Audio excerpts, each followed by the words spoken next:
Brendan from techbuzzireland. Today we have the Emporia Smart ME7. Now you've probably seen we've done a variety of these products. Emporia around from about 1991, so we've got to see a lot of the different products. They typically won't they do a standard phone in terms of smartphones. Internally, a lot of the uses would be, for example, for the elderly, for somebody with a disability, some kind of, I suppose, speciality phone. Now anybody can use this phone. Just to clarify on that, you can use it as a normal smartphone. It's got all the functionalities that you'd normally expect, but there's a couple of little differences there, and I'll go through the phone itself. I suppose a lot of people would be curious is what is the situation with it, what is the spec. Easy mode included, so that's basically a lot easier to use. USB standard enough on that. It's got the hard of hearing, lovely option if there's somebody required for that. No panic button is a really good feature. So this is what I mentioned. If there's an elderly type person, for example, that is disability or something that needs a panic, they can actually preset this button. I will show you the button in a few moments. You can press the button there. Camera, it's okay, 13 megapixel there at the moment. 5.3/4 display. It's got a fingerprint and NFC, and what I've just said is it's got all the basic features that you would probably expect in a normal phone. No difference whatsoever there at the moment. Is in the unit itself, you get standard cable USB, obviously no charger. Most phones don't come with a charger. What you also get is a manual. Now typically 9 times out of 10 we ignore the manuals because they don't need it. In this case I have to compliment the manufacturers, the manual, because it's obviously in the different languages, but when you go into it there, it gives you basic information, say front camera, receiver, touchscreen, all that, which is generally okay, nothing too complicated. It tells you where the SIM card goes in, it shows you the fingerprint sensor. This on its own is okay, most of us are familiar, but if you're not totally used to it, but where it gets quite interesting is it goes smartphone training to download. So you can now scan a QR. How do we insert the SIM card? How do we change the battery correctly? Now, how do we change the battery? Most phones don't allow you to change the batteries. One other unique thing about this particular phone is it allows you to order it online, an LCD, a display, and you can order batteries and the spares that they will actually allow you to change. And just going back to it, step-by-step instructions, scan the QR code. So basically is how to set system updates. So I like all that, because for somebody, rather than trying to search how to use all these particular things there, it's got it. So the manual is quite good, and I have to compliment the manual there at the moment, etc. from that point of view. And what I mentioned about being able to change it with the 1-year warranty, you have the option of accessories. But more importantly, most people, what they really want to know is, what is the phone like? This is the phone itself. Nothing unusual when you look at it there. It's a little bit heavier than what I'm normally used to, and I will put the specs in the with the review itself, so you get the full details. In terms of the normal use, you've got your normal USB, you've got your charging there, that you've got your volume up and volume down, nothing unusual there, and you've got your fingerprint button here, so this will actually allow it, and you just configure it, etc. You've got your normal SD card, and you can also put an SD, so your normal SIM card in there, you can put a SIM card. One other thing is quite unique about that, when I said about the 173 grams, the weight of it, it is heavier than the phones I'm typically used to using. Camera at a 13 meg is not as, I suppose, good as I would have been used to there at the moment. But where it really stands out is there's approximately 190 hours standby time, which is 8 days call time, about 550 minutes. That is really good. So from your normal point of view is, I've been using this for a while and I just can't kill the battery as such, in terms of it's using, so you put it on charging, it's gone. And what I mentioned about it can take up to a 256. So if you do take a lot of photos, you do want a lot of backup there at the moment, it's good, you can put it in there. A couple of other things to notice is, and I'm just going to go into there and we'll just scroll down. So it's got all the features that you would normally expect. Play Store is obviously there. It's got all the other settings. And we'll just go back out of there. And we'll just zoom in a bit more, that we can actually see. So when you're in the phone itself, the one thing to be aware of is when I'm going through it, and I'm just going to go down the settings. Now, you probably didn't really notice a lag there at the moment, but there is a fractionally lag there at the moment on that.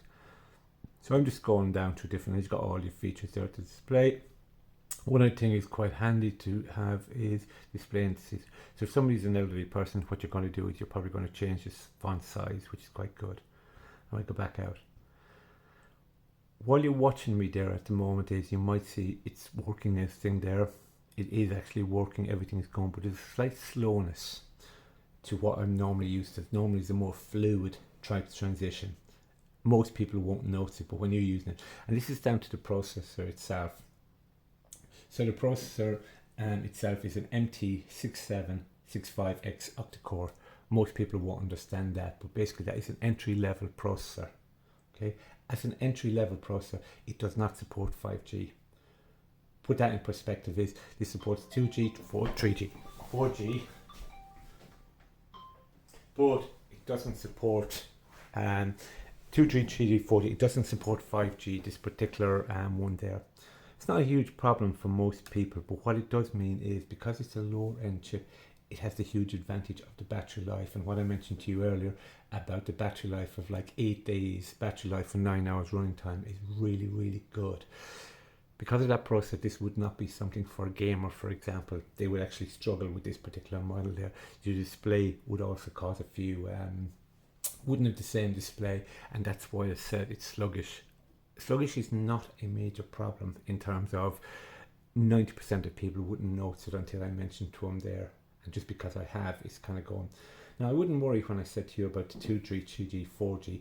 3G is going to be switched off in the UK possibly in the next year. 2G is going on for probably 2030. 4G, just the 5G is not there. 5G outside the cities, which is not on this phone, is if you're in the rural areas, for example, you probably won't get 5G for a while, and if you do, it'll be a while before, so we don't totally need it there. It has the IP54, which is quite good, so that's actually some of the protections on there at the moment is there. Camera itself, will give you the IDs, and we'll just kind of go in there, and we'll just zoom in. Zoom in, does, but it's not. What you can also see is, we're just there, and this can be just manually done there. So we have the options.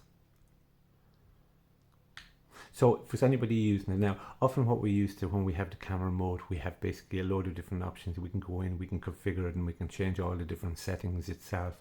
This doesn't have those additional features. Not a huge problem there at the moment. It is kind of gone.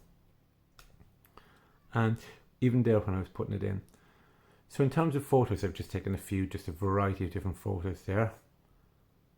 Now, this photo, it's not that far of a distance. It's slightly, a little bit blurred, not huge, but now I could have set it up on a tripod stand. I could have taken, this is me, just click, going. A lot of people would say, oh, you've got to have the right lighting. In normal people, don't use that there. And here's some more. Now, this is me taking a few moments of a flower. And same there, and you can see it. Nothing unusual there at the moment. When I go over to night time, okay, obviously the flowers are a bit withering there at the moment, but it's very hard to actually see it. So the processor is not picking up the light mode itself as clear as I would like it there. So when you're doing it there, you can kind of go on. There's a random video there. You can kind of go and zoom in comparison.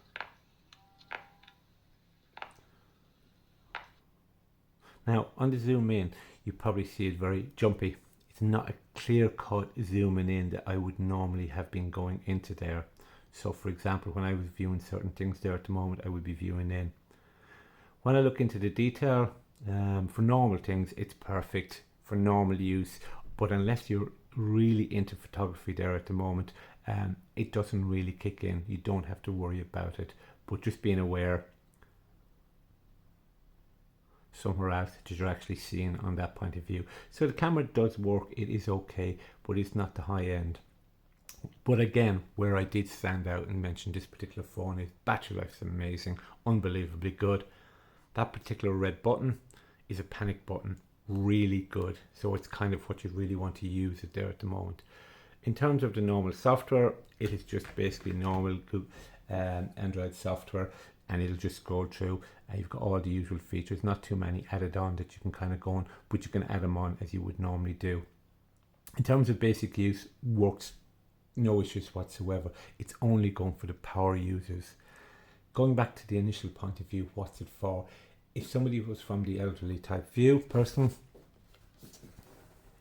in terms of the easy mode, hard of hearing, no panic button, these really stand out for that particular use, so highly recommended for that. Other areas mightn't be as good. Display size is perfect. Fingerprint allows you there. Fingerprint works, so I can actually just press the side there and it'll allow me to open it up. It works. Has been a few mishaps. I'm not sure if that's the processor or maybe a bit of dirt in my hand, but I have noticed a few times I've had to go on 2 or 3 times just to get it, and maybe I was just connecting it wrong there at the moment. That could be there. Overall, brand has been around for years. There's a 1-year warranty. Love the idea, the fact that it'll supply spares. A lot of other manufacturers will just kind of go and little niggle in terms of the networks, only a minor detail, just to be aware of it. On the chip itself, just to be aware of that there. That's why it hasn't that fluid motion that you might see in some of the more expensive top of the range phones. In terms of normal basic use, absolutely no faults whatsoever with that. It works, it uses it, it has the functionality. It's got a reasonable camera there at the moment. It's got a brand that we actually trust there at the moment on that. And overall, if this was using to somebody who wouldn't be using the phone as their main purpose, who's making a few calls, making receiving, use Google Maps for example, use a few WhatsApp for example, takes a few pictures now and again, wants good battery life, has the backup, I cannot fault it. Highly recommended from that point of view, and it's at a reasonable price point as well, getting reasonably good quality as well. Thank you for watching Tech Buzz Ireland, and that was the Emporia Smart ME7.